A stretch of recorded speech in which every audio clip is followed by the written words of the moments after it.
Hoje, vamos estudar a Palavra de Deus com o sermão intitulado A Páscoa é a verdade que testifica o sangue de Cristo. Cristo Ansanhon nasceu nesta terra para salvar a humanidade. Então, do ponto de vista espiritual, o que aconteceria se Cristo, nosso Salvador, não tivesse vindo à Terra nesta época, assim como há 2000 anos? A humanidade não teria nenhuma esperança de salvação ou do perdão de pecados e nenhuma esperança pelo reino dos céus. A Páscoa e o precioso sangue de Cristo são muito importantes para nós. Se o sangue de Cristo não existisse nesse mundo, e se Deus não tivesse nos revestido com a sua graça através do seu sangue, não teríamos esperado e não teríamos ansiado pela salvação, pelo perdão de pecados e nem desejado nenhuma bênção espiritual. É por isso que o precioso sangue de Cristo é necessário em nosso mundo espiritual e é considerado como nobre. Vamos confirmar isso na Epístola aos Efésios, capítulo 1. Na Epístola aos Efésios, capítulo 1, versículo 7, está escrito: no qual temos a redenção através do quê? Pelo seu sangue, a remissão dos pecados, segundo a riqueza da sua graça. Então, a redenção pode ser dada sem o seu sangue? Não. A salvação não pode ser comprada nesta terra, mesmo com bilhões de dólares. Podemos ser redimidos se tivermos muito conhecimento, sabedoria e habilidades científicas nesta terra? E quanto ao perdão de pecados? Não podemos. Todas essas bênçãos são possíveis por causa do sangue de Cristo. Vamos para a primeira epístola de Pedro, capítulo 1, versículo 18. No capítulo 1, versículo 18, está escrito: sabendo que não foi mediante coisas corruptíveis, como prata ou ouro, que fostes resgatados do vosso fútil procedimento, que vossos pais vos legaram. Mas fomos redimidos pelo quê? Pelo precioso sangue, como de cordeiro sem defeito e sem mácula, o sangue de Cristo. A Bíblia claramente mostra e nos explica que o precioso sangue de Cristo faz com que todas essas bênçãos sejam possíveis. Essas bênçãos não são possíveis por nenhuma coisa material ou por alguma força espiritual. Vamos para o livro do Apocalipse, capítulo 1. No capítulo 1, versículo 5, está escrito: e da parte de Jesus Cristo, a fiel testemunha, o primogênito dos mortos e o soberano dos reis da terra, aquele que nos ama e, pelo seu sangue, nos libertou dos nossos pecados e nos constituiu reino, sacerdotes para o seu Deus e Pai.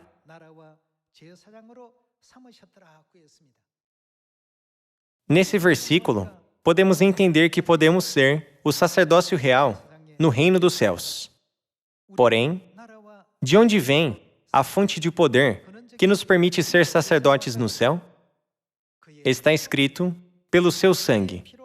A Bíblia explica que fomos libertados de nossos pecados e somos colocados nessa posição graciosa pelo sangue de Deus. Então, não podemos deixar de pensar mais uma vez que Cristo é tão valioso que Ele não pode ser comparado com bilhões de dólares. Podemos confirmar que não podemos realizar nada sem o seu sangue. Sem seu sangue, o lugar que esperamos entrar e o dia em que entraremos nesse lugar nunca chegará. A Bíblia claramente testifica que todas essas bênçãos são possíveis graças ao precioso e gracioso sangue de Cristo. Vamos para a Epístola aos Romanos, capítulo 5, versículo 9. Logo, muito mais agora, sendo o que nós fomos, justificados pelo seu sangue, seremos, por ele, salvos da ira. Aqui, também, somos justificados pelo quê? somos justificados pelo sangue de Cristo. Então, isso significa que sem o precioso sangue de Cristo, não podemos ter a salvação, nem a redenção e nem o perdão de pecados no mundo espiritual.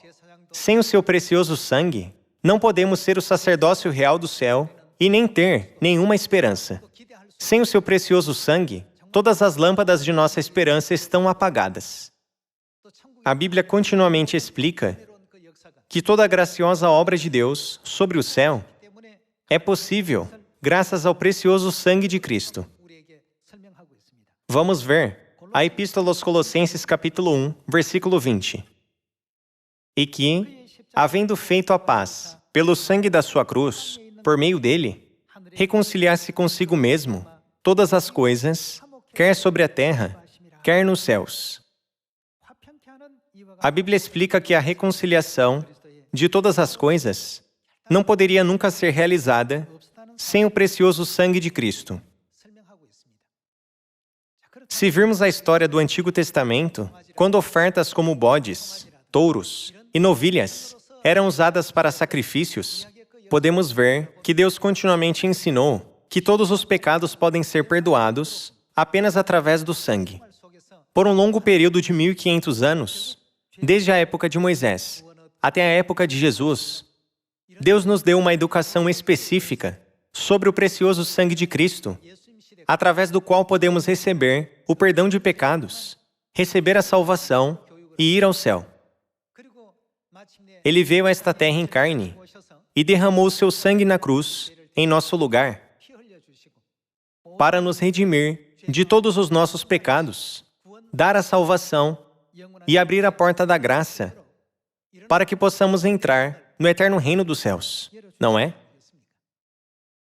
Então, vamos encontrar qual regulamento Deus vinculou com o precioso sangue de Cristo. Vamos para o Evangelho de Mateus, capítulo 26, versículo 17. No primeiro dia da festa dos pães asmos, vieram os discípulos a Jesus e lhe perguntaram: Onde queres que te façamos os preparativos para comeres a Páscoa?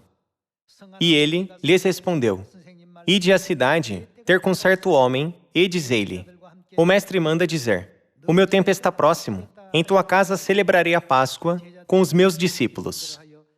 E eles fizeram como Jesus lhes ordenara e prepararam a Páscoa. Jesus disse aos seus discípulos para preparar a Páscoa e celebrou com eles. Vamos continuar com o versículo 26. Enquanto comiam, tomou Jesus um pão e, abençoando-o, o partiu e o deu aos discípulos, dizendo: Tomai, comei, isto é o meu corpo. Enquanto deu o pão da Páscoa, Jesus explicou o significado do pão aos seus discípulos. Ele disse: Isto é o meu corpo. No versículo 27 está escrito: A seguir, tomou um cálice e, tendo dado graças, o deu aos discípulos, dizendo: O que há dentro desse cálice? Não contém o vinho da Páscoa? Bebei dele todos, porque isto, ou seja, o vinho da Páscoa, é o meu sangue, o sangue da nova aliança, derramado em favor de muitos, para a remissão de pecados.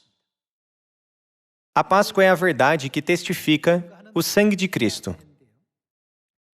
Sobre o vinho da Páscoa, Jesus explicou: Isto é o meu sangue da aliança, que é derramado em favor de muitos, para a remissão de pecados. Ele disse: Isto é o meu sangue. Então, a menos que participemos da cerimônia da Páscoa, não podemos receber a promessa de ser vestidos com a graça do precioso sangue de Cristo. Mesmo no Evangelho de Lucas, Jesus claramente afirmou que ele fez uma aliança através da Páscoa, ao dizer: Este cálice é a nova aliança no meu sangue. Quando compartilhamos o significado do precioso sangue de Cristo, muitas igrejas dizem com orgulho que elas são as que receberão a graça do seu precioso sangue, aquelas que creem em seu sangue, e que, por isso, podem participar na salvação. Elas dizem: mesmo não guardando a Páscoa e o dia de repouso, podemos participar do precioso sangue de Cristo apenas por crer nele. Porém, isso é uma contradição ao que Deus diz. Enquanto deu o pão e o vinho da Páscoa, Jesus se referiu ao pão da Páscoa como seu santo corpo e ao vinho da Páscoa como seu santo sangue, ao afirmar: isto é o meu sangue derramado em favor de muitos para a remissão de pecados. Irmãos e irmãs, hoje, a relação entre pais e filhos pode ser facilmente confirmada com um exame de DNA. Como o resultado mostra se corresponde ou não. Não há necessidade de argumentos. Uma gota de sangue pode dizer se alguém é filho legítimo ou não. Jesus disse que o vinho da Páscoa significa o seu sangue. No Evangelho de João, Jesus explicou sobre quem tem o seu sangue e quem não tem. Vamos para o Evangelho de João, capítulo 6. No Evangelho de João, capítulo 6, versículo 53, está escrito: respondeu-lhes Jesus: em verdade vos digo, se não comerdes a carne do Filho do Homem e não beberdes o seu sangue, o que não tendes vida em vós mesmos. Aqueles que não comem a carne de Jesus e não bebem o seu sangue, não têm vida neles. Então, o que significa comer a carne de Jesus e beber o seu sangue, de acordo com o Evangelho de Mateus, capítulo 26? Na Santa Ceia da Páscoa, Jesus não disse: esta é a minha carne e este é o meu sangue, sobre o pão e o vinho da Páscoa? Portanto, aqueles que não comem o pão da Páscoa e não bebem o vinho da Páscoa são aqueles que não comem da carne de Jesus e não bebem o seu sangue. Deus certamente nos ensinou que essas pessoas não podem ter a vida. Isso significa que, sem guardar a Páscoa, eles não podem receber a vida eterna, a salvação e o perdão de pecados, mesmo que tenham fé, não é? Vamos continuar com o versículo 54. Quem comer a minha carne e beber o meu sangue tem o que ele tem? A vida eterna, e eu o ressuscitarei no último dia. Pois a minha carne é verdadeira comida e o meu sangue é verdadeira bebida. Quem comer a minha carne e beber o meu sangue permanece em quem ele permanece? Em mim. Já que o santo corpo de Cristo e seu precioso sangue estão em nós, Jesus disse: e eu nele. No versículo 57 está escrito: assim como o Pai, que vive, me enviou, e igualmente eu vivo pelo Pai, também quem de mim se alimenta, o que acontecerá? Por mim viverá. Deus certamente ensinou no Evangelho de João, capítulo 6, a verdade segura pela qual podemos ser vestidos com a graça do precioso sangue de Jesus Cristo. Portanto, o sangue da Páscoa é o sangue de Cristo, não é? O sangue do Cordeiro da Páscoa é o sangue de Cristo. Há muitas pessoas que receberam o precioso sangue de Cristo. Porém, há ainda mais pessoas nesta terra que não o receberam. Como vimos na Epístola aos Efésios, capítulo 1, no livro do Apocalipse, capítulo 1, e na primeira Epístola de Pedro, capítulo 1, ao receber o precioso sangue de Cristo, devemos entender a quem essas promessas do perdão de pecados, da redenção, da vida eterna, o reino dos céus e o sacerdócio real foram dadas. Essas promessas não são dadas apenas ao povo que está na verdade da Páscoa, da nova aliança. Embora haja inúmeras pessoas no mundo, essa graça não alcança a todos. Cerca de 2000 anos atrás, antes de Jesus ascender ao céu, ele proclamou: quem não comer a minha carne e não beber o meu sangue, não tem vida. Por isso, o inimigo maligno, o diabo, não queria que as pessoas nesta terra herdassem o sangue de Cristo. Como resultado, o que o diabo fez? Ele realizou o Concílio de Nicéia e ardilosamente aboliu a Páscoa. Isso aconteceu em 325 d.C. Assim, a humanidade perdeu completamente a maneira de comer e beber o pão e o vinho da Páscoa, ou seja, a verdade da vida. Portanto, quem está profetizado a vir a esta terra outra vez? De acordo com a Epístola aos Hebreus, capítulo 9, versículo 28, quem virá? A Bíblia profetiza que Cristo deve aparecer nesta terra pela segunda vez, para alcançarmos a nossa salvação completa. As profecias registradas no livro de Ezequiel, capítulos 37 e 34, mostram que a obra de salvação pode ser concluída apenas quando Jesus aparecer nesta terra pela segunda vez. Vamos ver o versículo sobre a segunda vinda de Jesus. Epístola aos Hebreus, capítulo 9, versículo 27. E, assim, como aos homens está ordenado morrerem uma só vez, vindo, depois disto, o juízo, assim também Cristo, tendo se oferecido uma vez, para sempre, para tirar os pecados de muitos, aparecerá. Cristo aparecerá quantas vezes? Segunda vez, sem pecado, aos que o aguardam para a salvação.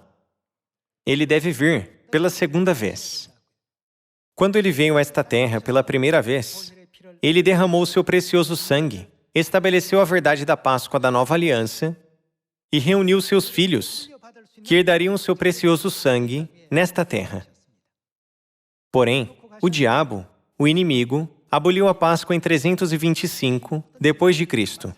O diabo queria que as pessoas que tinham o precioso sangue de Cristo desaparecessem desta terra. Desde então, um longo tempo de 1600 anos se passou.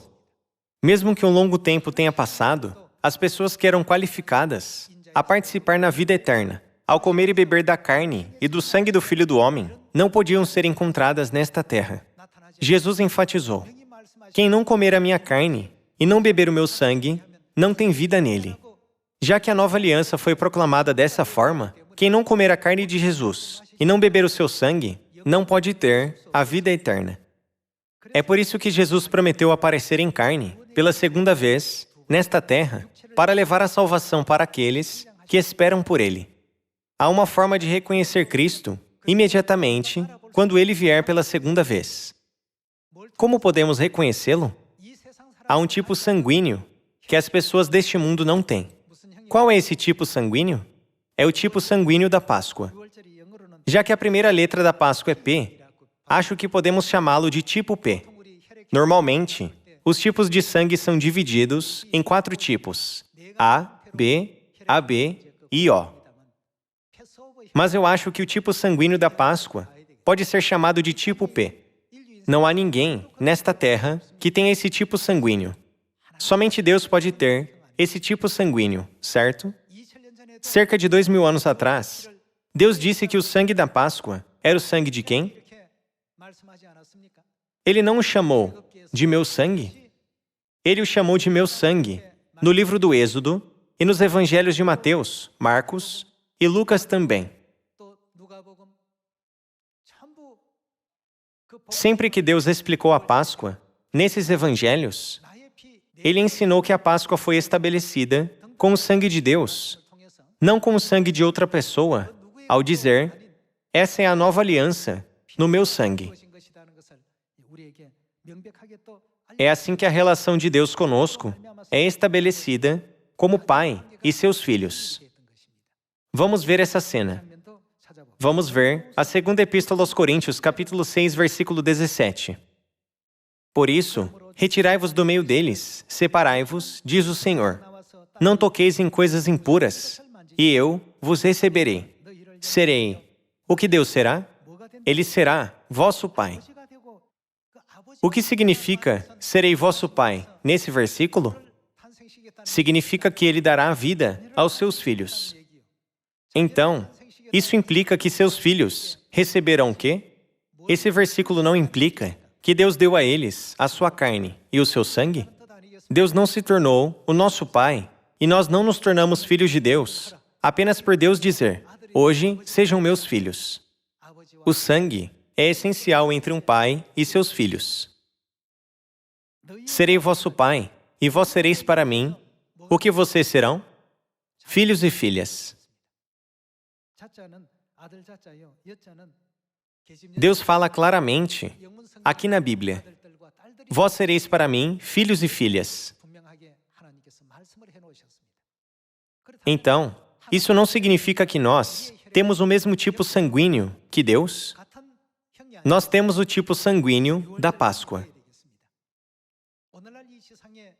Há muitas igrejas nesta terra, como a areia da praia, e há muitas pessoas que dizem: eu conheço Deus e creio em Deus. Porém, alguma vez, Deus disse a elas: vocês são meus filhos?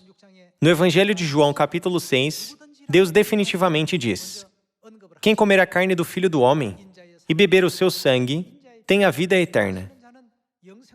O que Jesus diz sobre aqueles que não comem a sua carne e não bebem o seu sangue?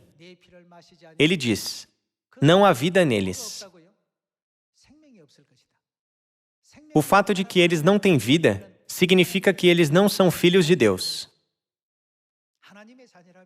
Para sermos filhos de Deus, devemos herdar a vida eterna, que é a natureza mais importante de Deus. Entre os 66 livros da Bíblia, como é importante a Santa Ceia de Jesus.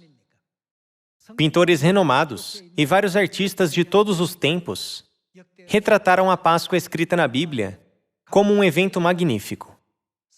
Porém, nas igrejas de hoje, eles ensinam que a Páscoa não precisa ser guardada como se fosse um acontecimento sem importância. Assim, eles mostram a evidência absoluta de que não são os filhos de Deus. É por isso que Deus diz: serei vosso Pai. Se Ele é um Pai para nós, não significa que estamos ligados por sangue. Pai e filhos são ligados por sangue. A carne e o sangue de um pai são passados aos seus filhos. É assim que eles podem ser ligados por sangue. Não é por isso que os nossos membros de Sião, ao redor do mundo, guardam a Santa Páscoa, não importa onde estejam? De novo, por que guardamos a Páscoa? É apenas porque é uma festa de Deus? É claro, um dos motivos para guardarmos a Páscoa é porque ela é uma festa. Porém, o mais importante é porque é um dia muito valioso, onde Deus permite que seus filhos herdem a sua carne e o seu sangue. Não é por isso que guardamos a Páscoa sagradamente em todo o mundo? É por isso que Deus disse na segunda epístola aos Coríntios: serei vosso Pai, e vós sereis para mim filhos e filhas. Então, se existe um pai e existem os seus filhos, quem mais deve existir?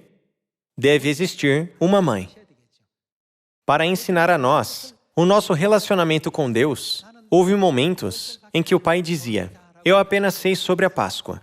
O pai ficava de coração partido e frustrado, porque as pessoas do mundo não compreendiam que a Páscoa é importante.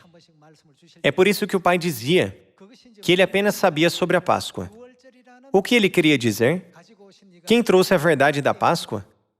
Ao dizer, eu apenas sei sobre a Páscoa, o pai estava anunciando e proclamando ao mundo inteiro: eu sou Deus. Porém, como o mundo o tratou? O mundo não o reconheceu. Ele veio para os seus, mas os seus não o reconheceram.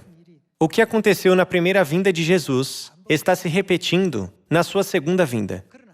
Quando o Pai veio na época do Espírito Santo, Ele não disse apenas: vós sereis meus filhos e filhas. Mas, quem mais Ele revelou? O Pai revelou claramente a nós que temos a Mãe. Vamos para a Epístola aos Gálatas, capítulo 4, versículo 26. Capítulo 4, versículo 26, está escrito: mas a Jerusalém lá de cima é livre, a qual é, quem é ela? Nossa mãe. A Mãe Celestial faz seus filhos herdarem a vida. Sem uma mãe, nenhum filho pode nascer. Eu já disse isso a vocês várias vezes. Cientistas que estudam biotecnologia estudaram sobre a fonte da vida e descobriram, no século XXI, que a vida é herdada das mães. Estamos muito familiarizados com a palavra mitocôndria. Somente a mitocôndria da mãe é passada aos filhos. Se elas falham em serem passadas aos filhos, os filhos não podem se mexer, nem por um momento, nem ter energia. Eles não podem andar, nem conseguem ter força para mover um pequeno músculo. Em outras palavras, os cientistas descobriram que a fonte da vida é passada aos filhos por meio de suas mães. Sem uma mãe, não há vida. Portanto, assim como Deus diz, na Epístola aos Gálatas, capítulo 4, versículo 26, nossos espíritos não têm apenas Deus Pai, mas também Deus Mãe. Deus ensina que sem Deus Mãe, não podemos nos tornar filhos celestiais, nem ter uma família espiritual completa. Vamos ver isso na Epístola aos Romanos, capítulo 8, versículo 16. O próprio Espírito testifica, com o nosso espírito, que somos. O que o Espírito testifica que nós somos? Que somos filhos de Deus. Qual evidência o Espírito usa para testificar que somos filhos de Deus? É o sangue de Deus fluindo em nós. É a carne de Deus em nós. O próprio Espírito testifica, com o nosso espírito, que somos filhos de Deus. Ora, se somos filhos, então, o que nos tornamos? Se somos filhos, então naturalmente nos tornamos herdeiros, que herdarão um reino celestial. Ora, se somos filhos, somos também herdeiros, herdeiros de Deus e co-herdeiros com Cristo. Se com Ele sofremos, também com Ele seremos glorificados. Porque para mim, tenho por certo que os sofrimentos do tempo presente não podem ser comparados com a glória a ser revelada em nós. Esse versículo significa que as coisas celestiais são eternas, enquanto as coisas terrenas são temporárias. As coisas celestiais durarão para sempre. Para dar essa eterna glória à humanidade, Deus apareceu nesta terra pela segunda vez com a verdade da Páscoa, da nova aliança. Se Deus não tivesse aparecido de novo, o que teria acontecido com a humanidade? Toda a humanidade teria pertencido àqueles que não têm a vida neles, porque eles não comeram a carne e não beberam o sangue do Filho do Homem. Felizmente, quem veio por nós? O Pai veio, e a Mãe Celestial também veio para nos salvar. A Bíblia registra a linda cena onde o Pai e a Mãe estão nos chamando seus filhos. Essa cena está escrita no livro do Apocalipse, capítulo 22, versículo 17. O Espírito e a noiva dizem, o que eles dizem? Vem. Estamos testemunhando o Pai e a Mãe, chamando todos os seus filhos ao redor do mundo. Deus está nos chamando. Venham a mim. Venham e herdem a minha carne e o meu sangue, através do meu amor e bênção. Assim, Deus quer chamar a todos nós, para que possamos ascender ao eterno reino dos céus e reinar pelos séculos dos séculos.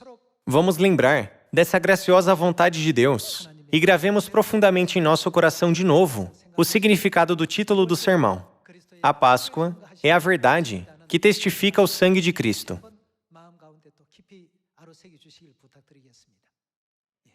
Podemos simplesmente pensar que a Páscoa é uma festa que nos permite escapar dos desastres. Já que somos os filhos de Deus, que têm a carne e o sangue de Deus, é claro, os anjos destruidores passarão longe de nós. Porém, precisamos nos lembrar que o Pai Celestial e a Mãe Celestial vieram a esta terra apenas para nos salvar, embora ninguém tenha os recebido. Hoje, vamos pensar sobre a sua santa graça de novo e dar mais graças, honra e glória a eles. Além disso, vamos pregar o ensinamento do Pai e da Mãe a todos os povos do mundo e até aos confins da terra. Fazendo isso, vamos ser a família de Sião que participa na obra de salvar o mundo. Com isso, gostaria de concluir o sermão de hoje. Muito obrigado.